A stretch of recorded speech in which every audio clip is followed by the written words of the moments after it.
Полковник-убийца. Икона воинствующих Z-каналов. И нет, это не наш современник, которого обвиняют в военных преступлениях в Украине. Мы расскажем об участнике Чеченской войны, настоящий образ которого описан в материалах суда. Но сегодня ему пишут новую биографию, настойчиво замалчивая часть фактов. А ведь его история может многое рассказать о том, что происходило тогда в российской армии и что происходит там до сих пор.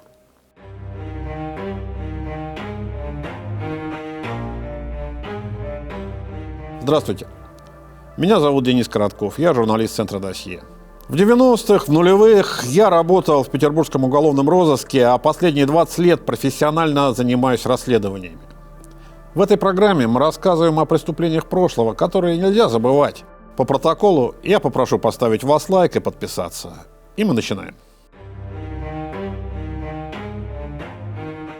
Каждая армия имеет собственных героев.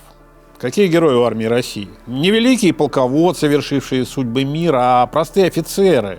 И не те, кто отмечен золотой звездой официального героя указом президента, а те, кого действительно знают и помнят. Как капитан Тушин у Толстого. Донбасс дал ура патриотам таких персонажей русской весны, как Гиви и Моторола, но это скорее герои народной войны. А кого помнит и уважает армия? Живем мы нормально.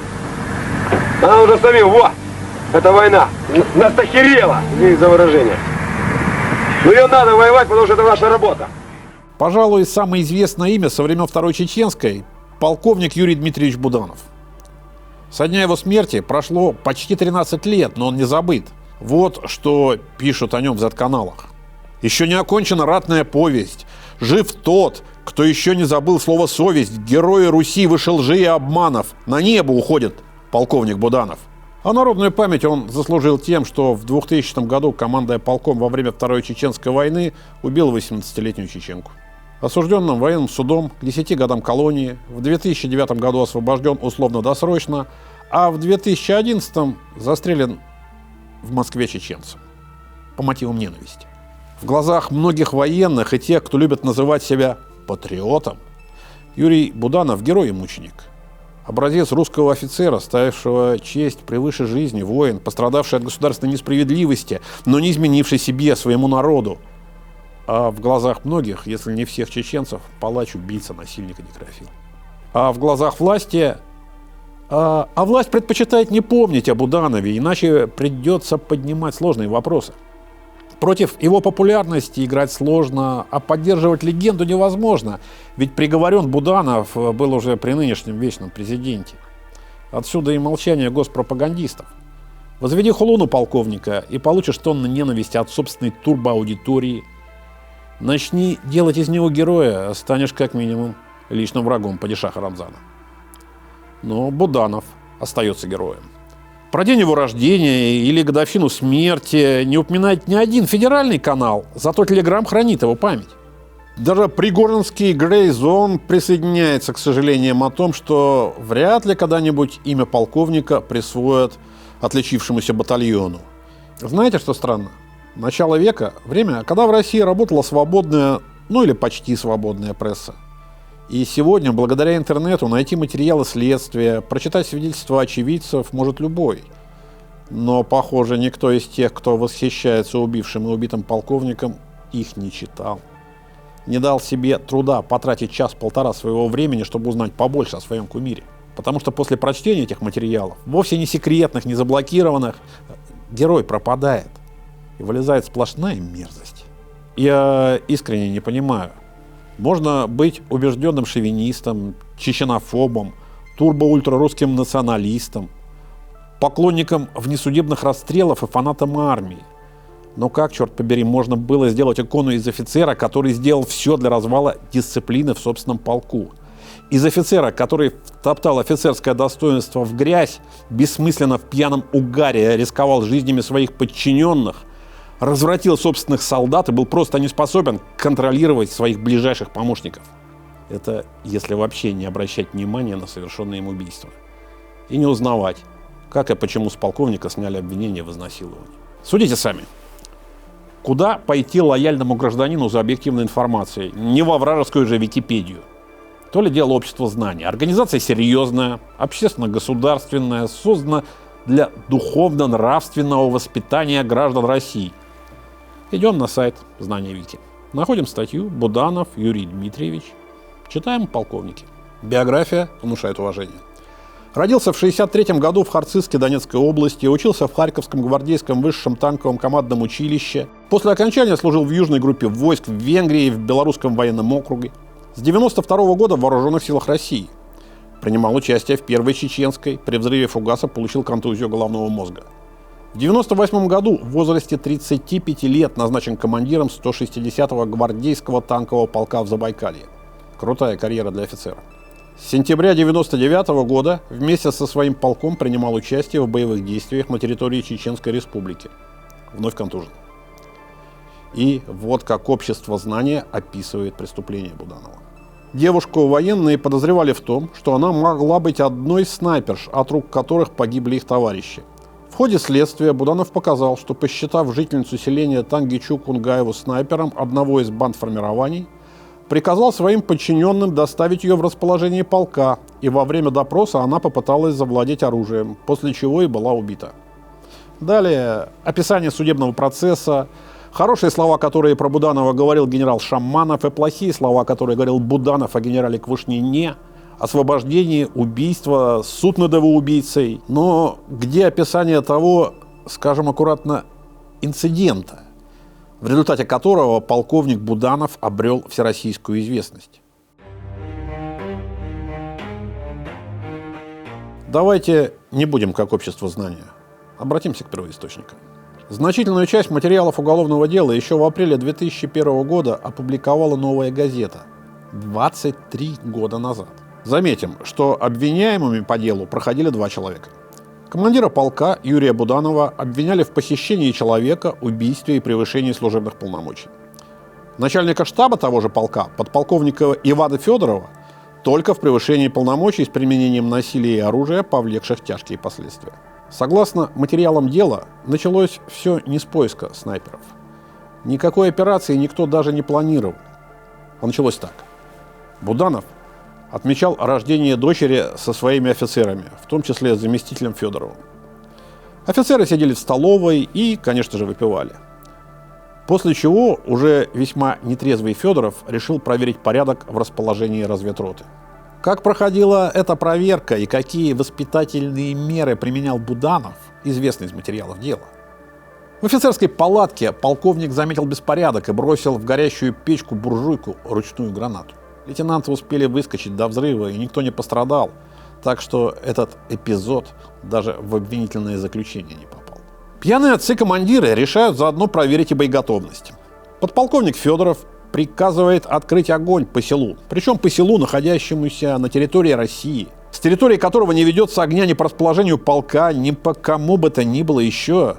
Когда командир роты Багреев якобы отказывается выполнить приказ, подполковник с помощью личной гвардии в виде комендантского взвода избивает офицера на глазах его подчиненных.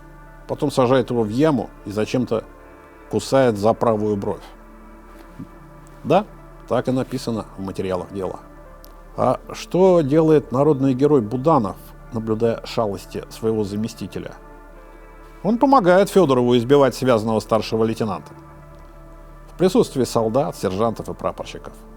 Я не говорю о законности и даже о целесообразности. Но я очень хотел бы услышать мнение тех, кто считает Буданова человеком чести и достойным командиром. Объясните мне, что в вашем понятии честь офицера? Это все из обвинительного заключения. И вот как описывают события обвиняемые и свидетели. Сам Буданов отмечал, что Багреева никто не избивал. При проверке боеготовности рота неправильно действовала по команде к бою. Возник конфликт, Багреев в нецензурной форме оскорбил Федорова, и тогда Буданов приказал арестовать Багреева. Человек чести, очевидно, врал. Подполковник Федоров рассказал, что вызвал Багреева и спросил, почему боевые машины не стали на огневой рубеж. Что ответил Багреев, не помнит. То дал команду связать Багреева, не помнит. Помнит, что бил, но как бил, не помнит. То есть допрошенный в апреле 2000 года подполковник оправдывался плохой памятью, хотя и признавал, что Старлея побил, а про открытие огня по селу вообще решил не упоминать. Уже в ноябре 2000-го память внезапно прояснилась. И Федоров вспомнил, как приказывал не только выдвинуться, но и открыть огонь. И якобы он, Федоров, увидел, что действия Багреева были неграмотными. Сам 25-летний старший лейтенант помнил другое. В расположении его роты прибыли Буданов, Федоров и еще двое офицеров. Буданов был хоть и не трезв, но еще как-то себя контролировал. А вот начальник штаба Федоров даже ходить и говорить нормально не мог. И ему с пьяных глаз пришла мысль проверить боеготовность роты. Нетрезвый Буданов ему даже сперва отказывал, но в итоге согласился и дал команду в ружье к бою. Багреев объясняет, почему исполнить приказ было нельзя. В каждой боевой машине лежал выстрел с отколочной гранатой на лотке заряжания, чтобы в случае внезапного нападения без промедления открыть огонь по противнику. Но на тот момент никаких оснований для этого, кроме приказа Федорова, не было. Выстрел в сторону села неизбежно где-нибудь упадет, разорвется, последствия могут быть тяжелыми. И после того, как боевые машины заняли позиции, Багреев подал команду экипажам вместо осколочного выстрела зарядить кумулятивный и стрелять поверх домов. Такой снаряд, не встретив препятствия, самоуничтожается, а значит рисков для мирного населения меньше. Но пока экипажи меняли одни снаряды на другие, произошла заминка. А потом Федоров, увидев, что стреляют поверх домов, лично запрыгнул на одну из машин и дал команду наводчику стрелять по селу. После стал хватать лейтенанта за одежду и оскорблять. Позже Багреева вызвал к себе Буданов, и вместе с Федоровым они его избили. Сначала около узла связи. Именно эту версию подтверждают свидетели. А потом лейтенанта избили в Зиндане, то есть в яме, куда сажают за провинности. Выглядит как что-то среднее между тюремной камерой и могилой. Стены выложены кирпичом, пол земляной, сверху доски. Как ни страшно это говорить, но сам факт, что такая яма вообще была в части у Буданова, почти норма. Незаконно, негуманно, но учитывайте контекст. Военнослужащие и контрактики Второй Чеченской, да и срочники не ангелы. И когда в расположении начинает бузить пьяный контрабас, а вокруг много оружия, нет ничего похожего на гауптвахту, другого выхода у командиров в полевых условиях просто не было. Но вот что в полковника Буданова, да и в подполковника Федорова должны были крепко вколотить еще в военном училище, подчиненных бить нельзя. Ударить офицера вовсе немыслимо. А если рядом подчиненный, даже замечание сделать нельзя. Если ты полковник и хочешь повоспитывать своего ротного, вызови к себе и воспитывай сколько хочешь. Хочешь сам, хочешь в присутствии других офицеров не ниже ротного званием и должностью. Считая, что он не подчинился в боевой обстановке, другого выхода не видишь. Закон дает тебе право, как командиру, его арестовать или расстрелять. Уставы всех армий мира обязывают командира добиваться исполнения приказа подчиненными. И да, в случае открытого неподчинения в боевых условиях по российским законам командир имеет право применить оружие. Но ни в одной армии мира, ни по закону писанному, ни по неписанному командир не может избивать офицера, да не то что офицера, солдата. Устав внутренней службы указывает, что подчиненный обязан беспрекословно исполнять приказы начальника, а командир быть для подчиненного примером тактичности, выдержанности и не должен допускать фамильярности и предвзятости по отношению к нему. За действия, унижающие честь и достоинство подчиненного, начальник несет ответственность. То есть, в крайнем случае, командир может застрелить подчиненного и будет прав. А вот избивать и унижать его не может. Полковник Буданов, конечно, впечатлил своих солдат. Похоже, до того вечера офицеров в его полку все-таки не избивали и в яму не сажали. Рядовой Дмитрий Пахомов показывает. Федоров кричал на Багреева: «Я научу тебя, щенок, выполнять мои приказы». Было очень дико смотреть на все происходящее. Поступила команда Федорова связать Багреева и посадить в яму. Ранее в полку имели место случаи, когда взвод связывал пьяных контрактников, а затем их сажали в яму. Но чтобы такое происходило с командиром разведроты, это было немыслимо. А теперь мы подходим к главному. Рискнем предположить, что если бы не последовавшее убийство, заглумление над лейтенантом ни Буданов, ни Федоров не ответили бы. Об этом просто бы никто не узнал. Уточним обстановку. Командир полка и его первый зам начштаба пьяны. Не угодивший им ротный, ими же избит, связан и брошен в Зиндан. Чечня, ночь. Мирная. Никто не стреляет, никакого противника в зоне видимости нет. Никаких задач от вышестоящего командования на проведение операции тоже нет. Подполковник Федоров, которого не пустили в очередной раз избить связанного в яме Старлея, кажется, все-таки заснул. А полковник Буданов нет. Из обвинительного заключения. Решил лично выехать в Танги для проверки имевшейся у него информации о возможном нахождении в доме 7 по улице Заречной лиц, участвующих в незаконных вооруженных формированиях. Приказал подготовить к выезду БМП-1КШ-391. Буданов и экипаж БМП в составе 3 бойцов вооружились автоматами АК-74. И как там дела у почитателей брутального полковника, который слуга царю, отец солдатам? Ночь. Полковник, предполагающий наличие в селе боевиков, отправляется туда на одной БМП с 3 воинами, вооруженными автоматами. Судя по делу, не предусмотрев никакой группы прикрытия, не определив задачи полку на случай боя. Да будь там боевики, они эту машину сожгли бы одним выстрелом из гранатомета и безболезненно ушли.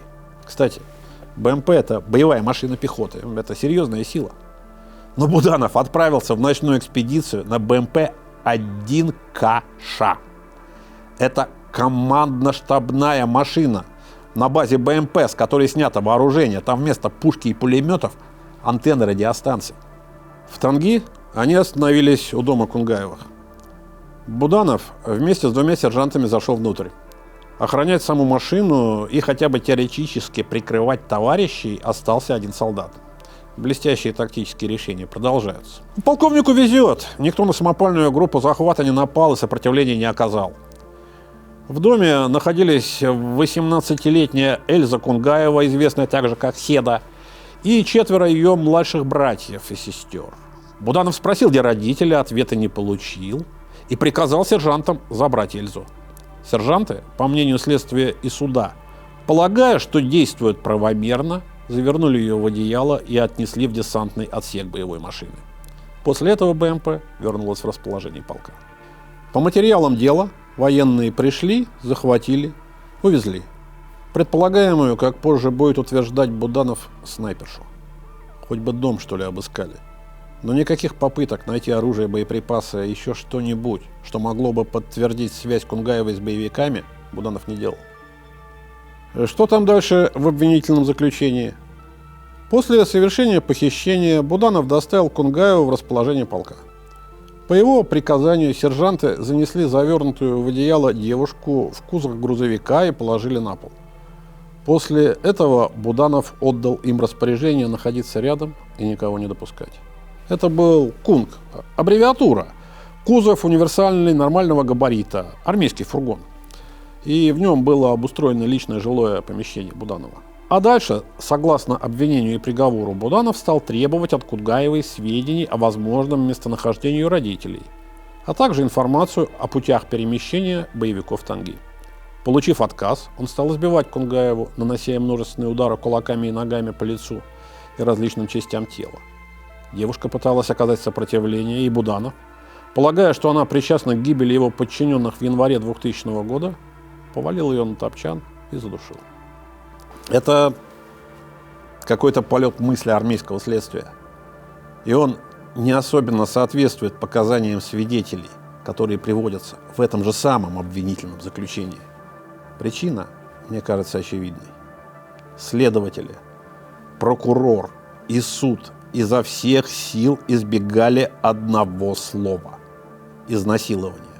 Оно появлялось при возбуждении дела, и изначально Буданов обвинялся не только в превышении полномочий похищении и убийстве, но и в изнасиловании.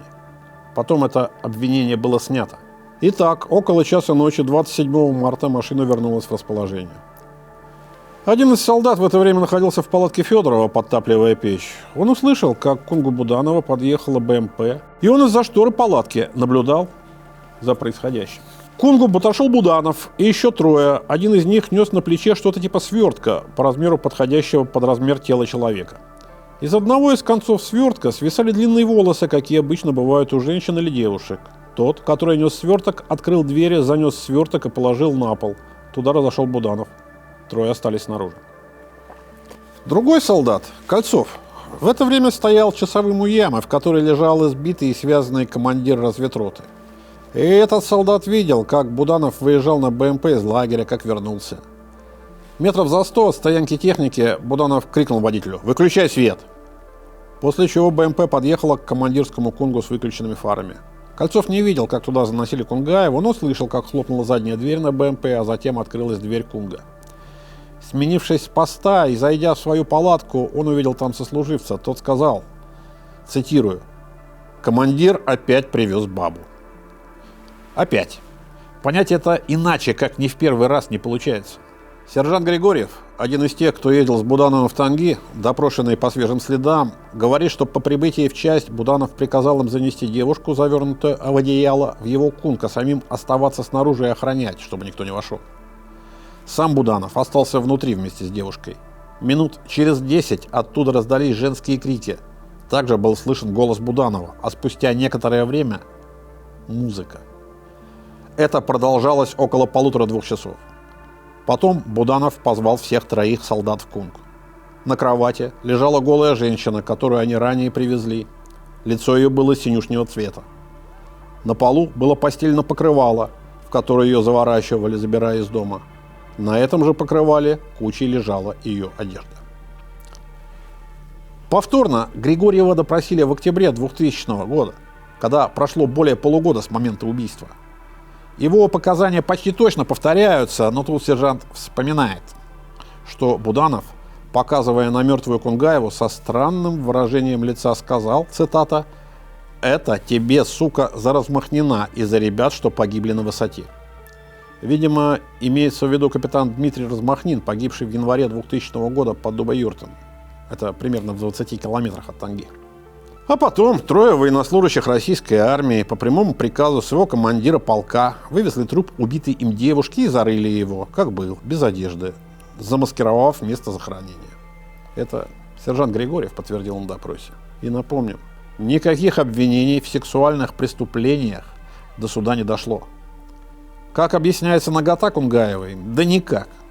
Следствие в конце концов удовлетворилось показаниями Буданова о том, что при так называемом допросе ему пришлось применить силу, и в результате борьбы одежда Кунгаевой порвалась. Какая одежда была на Кунгаевой, известно точно. Футболка, юбка, вязаная шерстяная кофта, трусы, бюстгальтер. И если верить Буданову, его борьба с девушкой была столь ожесточенной, что вся одежда вплоть до белья порвалась и слетела. Кстати, а что сделал Буданов, убив девушку и приказав ее закопать? Да лег спать. Утром он приказал солдату-истопнику сделать в кунге капитальную уборку. Когда солдат забирал белье с дальнего топчана, левый угол простыни был мокрый. Согласно заключению судебно-биологической экспертизы, на простынях что-то было обнаружено. Но что именно, мы не знаем. Этот абзац изъят из обвинения по делу о похищении и убийстве. Журналист «Новой газеты» Анна Политковская, посвятившая себя и свою работу проблемам Чечни и убитая за эту работу в 2006 году, писала о том, что в первой экспертизе, проведенной после вскрытия тайного захоронения, были сведения, согласно которым девушка имела все признаки насилия над ней, совершенного либо непосредственно перед смертью, либо сразу после ее наступления. Об этой экспертизе говорил отец убитой Виса Кунгаев. По его словам, в заключении сказано: надрывы девственной плевы образованы за час до смерти. Мы не видели этой экспертизы, но верим Политковской. Но почему ей должны верить вы? А потому что слова журналиста и отца погибшей подтверждаются показаниями одного из тех, кто сопровождал Буданова в ту ночь в Танги, кто стоял в карауле, пока из командирского кунга доносились женские крики, и кто по команде Буданова вывозил и закапывал обнаженное тело. Солдата Александра Егорова. Егоров в 2000 году сообщил следователю, что перед тем, как зарыть, он совершил над убитой надругательство черенком саперной лопатки, который позже рыл яму для тела. А значит, следы насилия на теле Кунгаевой были. Иначе зафиксированные показания Егорова не имеют смысла. Но в июле 2002 года Егоров, на тот момент давно отслуживший и вернувшийся к себе домой в Иркутскую область, публично заявил, что мертвую девушку саперной лопаткой он не насиловал, а показания дал под давлением. Когда Егоров говорил правду? Я не знаю. Но избивал, раздевал и убивал Кунгаеву не он. Я за время своей милицейской службы, а она захватила все 90-е, видел последствия великого множества драк и избиений, и в том числе закончившихся смертью одного из участников. И я не помню ни одного случая, чтобы в результате кто-то, изначально одетый, оказался обнаженным. Я никогда о подобном не читал и не слышал. Я даже не могу себе представить, как это возможно чисто практически. Если только это не было изнасилование.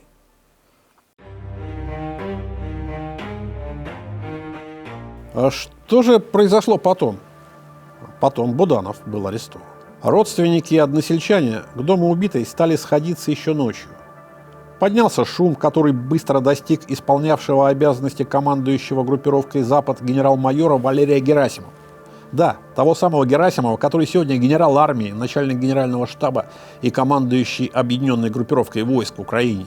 А тогда, в 2000-м, Герасимов был тем, кто дал ход делу против Буданова.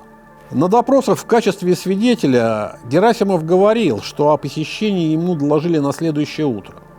Он связался с командирами 3 полков в том районе, в том числе с Будановым, и приказал в течение 30 минут вернуть похищенную девушку. Когда он приехал в полк Буданова, тот встретил его лично, сообщив, что о девушке узнать ничего не удалось. Врал генералу в глаза. Герасимов выехал в Танги. И там отец девушки ему рассказал, как ночью приезжала машина с солдатами и полковником, и сказал, что этого полковника они знают, это командир танкового полка. Герасимов вернулся в полк и дал команду задержать Буданова. При задержании Буданов зачем-то выстрелил себе из пистолета в ногу. Сам он это объяснял невнятно, оправдывая желание разрядить обстановку. Когда прибывший с Герасимом спецназ пытался его разоружить, а его собственная разведрота якобы пыталась его защитить. Подполковник Федоров будто бы даже выкрикивал, обращаясь к танкистам, что-то вроде «Братва, неужели вы допустите, чтобы арестовали вашего командира?» Некоторые источники предполагают, что Буданов пытался продемонстрировать попытку самоубийства. Также не исключено, что выстрел был случайным, но, несомненно, произвел впечатление на Герасимова. Дальше включилась военная юстиция, было возбуждено уголовное дело, в котором, напомним, изначально присутствовало и обвинение в изнасиловании. Полковник Буданов начал давать первые показания. Хронологию его допросов предлагаем вашему вниманию, смотрите сами, чему верите. Первый раз, еще до предъявления обвинения, еще в качестве свидетеля, Буданов был допрошен 27 марта, в день задержания. Давая пояснения об обстоятельствах конфликта со старшим лейтенантом Багреевым, Буданов снова соврал, утверждая, что того никто не избивал. По его словам, это лейтенант оскорбил старшего по званию в нецензурной форме, а не наоборот, за что и был арестован. Да и команду открывать огонь, мол, никто не отдавал. В конце допроса Буданов все же заявил, что хочет написать явку с повинной об убийстве девушки. Он утверждал, что эта девушка была родственницей боевиков. И уже собственноручно в тот же день Буданов в явке с повинной на имя военного прокурора Северо-Кавказского военного округа излагает следующее. 26 марта 2000 года он убыл на восточную окраину Танги с целью уничтожения или пленения снайперши. Прибыв в Танги в 0 часов 20 минут, зашел в дом на окраине. Там находились 2 девушки и 2 парня. На вопрос, где родители, старшая дочь ответила, что не знает. Тогда он приказал подчиненным завернуть эту девушку в одеяло и отнести в машину. Когда прибыли в часть, девушку отнесли в его кунг. Они остались вдвоем, и он спросил у девушки, где ее мать. Ему, Буданову, по оперативной информации было известно, что ее мать была снайпершей у боевиков. Запомните этот момент. Меньше суток прошло с момента убийства. И Буданов утверждает, что по некой информации снайпером была не Эльза Кунгаева, а ее мать. Девушка ответила, что плохо говорит по-русски и не знает, где родители. На это полковник ответил, что она должна знать, где ее мать и сколько та убила русских. Девушка начала кричать, кусаться, вырываться. Ему, Буданову, пришлось применить силу. Завязалась борьба, в результате которой Буданов порвал на девушке кофту и бюстгальтер.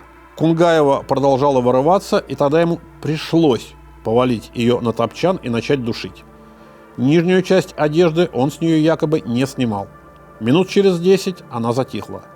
Буданов проверил пульс на шее. Девушка оказалась мертва. Полковник вызвал экипаж, приказал завернуть тело в покрывало, вывести в лесопосадку и похоронить. Каким образом тело Кунгаевой оказалось обнаженным, из явки с повинной вообще не ясно. На следующий день, 28 марта, допрошенный уже в качестве подозреваемого, Буданов дает более развернутые показания. Он говорит, что еще за несколько недель до событий из неких оперативных источников ему стало известно, что в Танги проживает снайперша. И он вспоминает, что девушка не просто отказывалась отвечать на его вопросы, но и нецензурно оскорбила и пыталась убежать.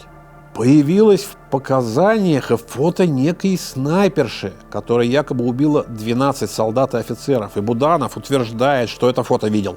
И из его же показаний совершенно очевидно, что на фото, о котором он говорит, и которого никто не видел и никогда не увидит, не Эльза Кунгаева, не мог же он ее не узнать.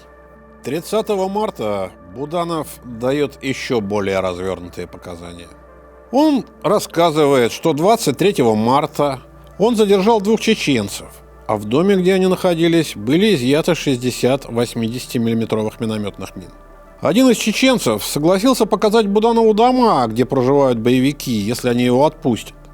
Именно он и показал дом на восточной окраине Танги, в котором живет снайперша. И от него же Буданову стало известно, что по ночам снайперша часто приходит домой, и что у нее есть дочь, которая постоянно ее информирует о российских военнослужащих.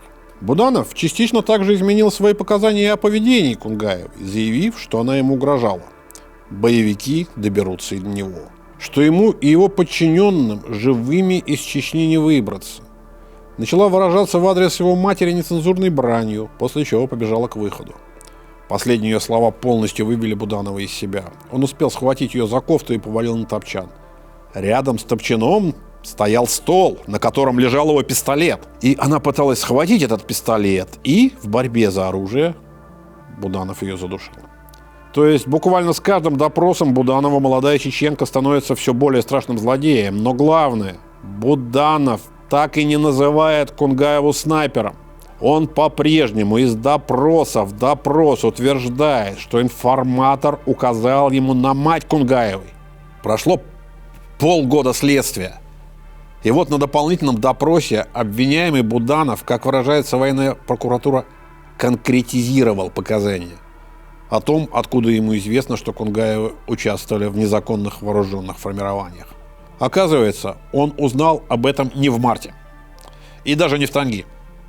Такая информация, как теперь утверждал Буданов, поступила ему от одного из чеченцев, с которым он встречался в январе-феврале 2000 года после боев в Аргунском ущелье. И этот неназываемый чеченец якобы передал ему фотографию, на которой с винтовкой СВД была сфотографирована сама Эльза Кунгаева. То есть сразу после убийства, в явке с повинной и на первых допросах Юрий Буданов ни словом не упомянул о том, что он подозревал Эльзу. Он ни словом не упомянул, что видел убитую им девушку на фотографии со снайперской винтовкой Драгунова. Он утверждал и утверждал неоднократно, что считал снайпером совсем другого человека, а именно мать Эльзы Кунгаевой. На этом основании Буданов заявил, что вину в похищении Кунгаевой не признает. Считает, что действовал, исходя из той информации, которую располагал. Когда увидел Эльзу, то опознал ее по фотографии, которая у него была, а в расположении полка забрал ее, чтобы передать правоохранительным органам. Но сначала попытался самостоятельно выяснить, где находятся боевики, и принять меру к их задержанию. Он понимал, что если боевики узнают о задержании Кунгаевой, то используют любые способы, чтобы ее освободить, и именно по этой причине принял решение ехать сразу в полк. Вину свою в умышленном убийстве не признает, так как ее смерти не желал, был в сильно возбужденном состоянии, и как получилось, что задушил, пояснять затрудняется. И да, никакой фотографии представлено следствию не было, и следствие не обнаружено.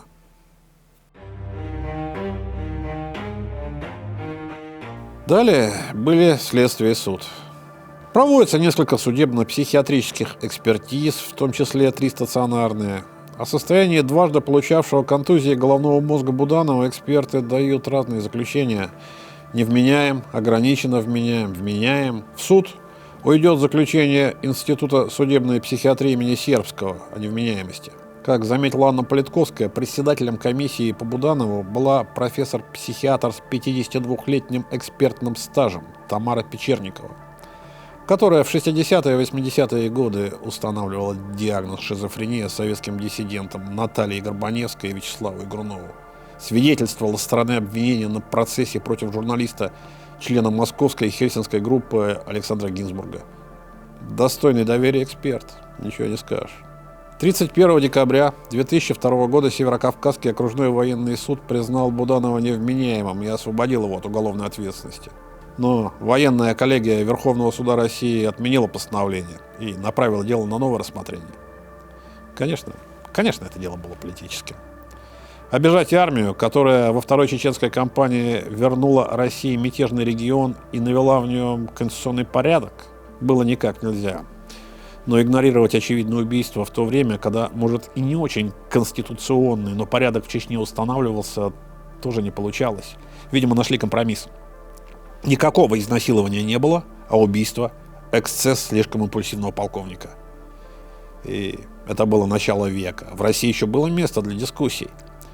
Генерал Анатолий Квашнин, в то время начальник генерального штаба, еще до суда в эфире федерального телеканала называл Буданова бандитом и убийцей. А генерал Шаманов открыто заявлял, что Буданов зарекомендовался умным и грамотным военачальником, что он настоящий офицер достояния России, а суд, который является идеологической интервенцией против России, должен полностью оправдать полковника. Кстати, именно Шаманов командовал группировкой «Запад» в Чечне в 99-2000 годах, а генерал Герасимов, который приказал арестовать Буданова и дал ход делу, лишь временно исполнял его обязанности. Так что интересно, как бы обернулась судьба Буданова, не будь Шаманов в марте 2000-го в отъезде. 25 июля 2003 года Буданов был признан виновным в превышении служебных полномочий, похищении человека и умышленном убийстве при отягчающих обстоятельствах и приговорен к 10 годам лишения свободы.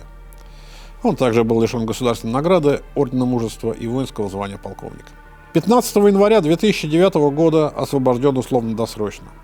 После освобождения Буданов жил в Москве. 10 июня 2011 года у нотариальной конторы на Комсомольском проспекте он был убит. В него стреляли 6 раз. 4 пули попали в голову. За это убийство был осужден чеченец Юсуп Темирханов.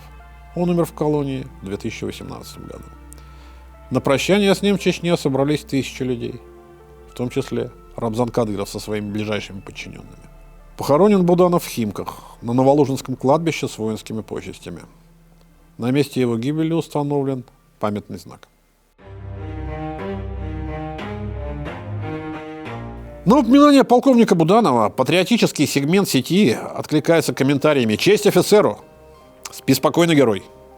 Не первый герой, которого подло убрали. Хотя о настоящем, а не плакатно-легендарном Буданове писала не только демократическая пресса и не только в нулевые. 9 лет назад масштабный проект, посвященный чеченским войнам, опубликовал портал «Спутник и Погром». Ресурс, который сложно заподозрить в гнилом либерализме и поганом интернационализме. Буданов совершил преступление. То, что он сделал с Кунгаевой, на любом языке и с любой точки зрения называется убийством. Он убил не мужчину и убил не в бою. Действия полковника в мартовскую ночь 2000 года полностью дискредитировали его и как солдата. Человек, избивающий собственных офицеров, сажающий их в яму за отказ выполнять необоснованный приказ, безусловно, не может командовать полком. Выезд в Тангин на единственном БМП, всего с несколькими солдатами без плана и инструктажа, закончился бы гибелью всех участников, если бы в селе действительно стояли боевики. Ну, а стрельба при генерале – последний гвоздь в крышку гроба Буданова как офицера. Но для почитателей народного героя Буданова даже «Спутник и Погром» кажется слишком сложное чтение. Не надо думать, есть бренд. Но вы знаете, даже большинство из тех, кто считает Буданова насильником и убийцей, говорят о том, что в деле не только его вина. Вспоминают о том, что он неплохо, да что там неплохо, отлично командовал полком, выполняя поставленные задачи при минимальных потерях личного состава. О том, что дважды контуженный офицер не получил должного отпуска и лечения, а был опять отправлен воевать. О перегрузках, которые ложатся на командира. В чем-то соглашусь. Но проблема глубже. Армия вообще не должна быть такой. Когда пьяные офицеры не стесняются командовать солдатами. Когда полковник может приказать подчиненным прятать трупы. Когда подполковник кусает за лицо лейтенанта, а потом с криками «братва» пытается поднять на бунт собственных подчиненных. И когда многозвездный генерал, наверняка имеющий доступ к полной информации о случившемся, оправдывает убийцу, называя его образцом честного офицера. Но российская армия, она именно такая. В ней не только солдат, но и офицер – бесправное существо, вынужденное либо присмыкаться перед высшими и отрываться на подчиненных, либо уволиться. Уволиться, если дадут, да и то в мирное время. Исключения редки. И не надо верить нам. Обратитесь к любому Z-каналу и сами найдете примеры, множество примеров. При массовой расправе над мирным населением в Буче в 2022 году погибли сотни гражданских. В Ирпене, по сообщениям местных жителей, российские военные расстреливали мирных. Мэр говорит о 300 погибших. В Бузовом под Киевом после отступления армии России обнаружена могила с десятками гражданских. На Сумщине около сотни погибших. На некоторых телах наручники и следы пыток. Выстрелы в голову. Российская власть все отрицала, но не только власть. Множество добрых и честных людей, говорю это без сарказма, в это не поверили, потому что в это невозможно поверить. И их непробиваемый аргумент: наши это сделать не могли, наши солдаты на такое не способны. Да, к сожалению, способны. И даже не в этом беда. В каждой армии мира есть садисты и насильники, которые раскрываются в условиях безнаказанности. В самой мощной армии мира, в армии Соединенных Штатов Америки, таких сколько угодно. Беда в том, что в российской армии это, кажется, не считают проблемой. Беда в том, что героями у нас провозглашаются такие, как полковник Буданов. Или персонажи вроде Гиви и Моторолы, чьи фамилии не каждый сходу назовет. А фразы типа «всех убьем», «всех ограбим», «все как мы любим» звучат на президентском приеме. На фоне которой сейчас появились герои России, то лучше я буду не героем России без ордена Мужества. А мы можем дальше молиться на полковника Буданова и его наследников и пожинать плоды. На сегодня все. Если вам понравилось, поставьте лайк и подпишитесь на канал. Если не понравилось, чему тут нравится, все равно поставьте и подпишитесь. Скоро мы вернемся с новыми историями. До свидания.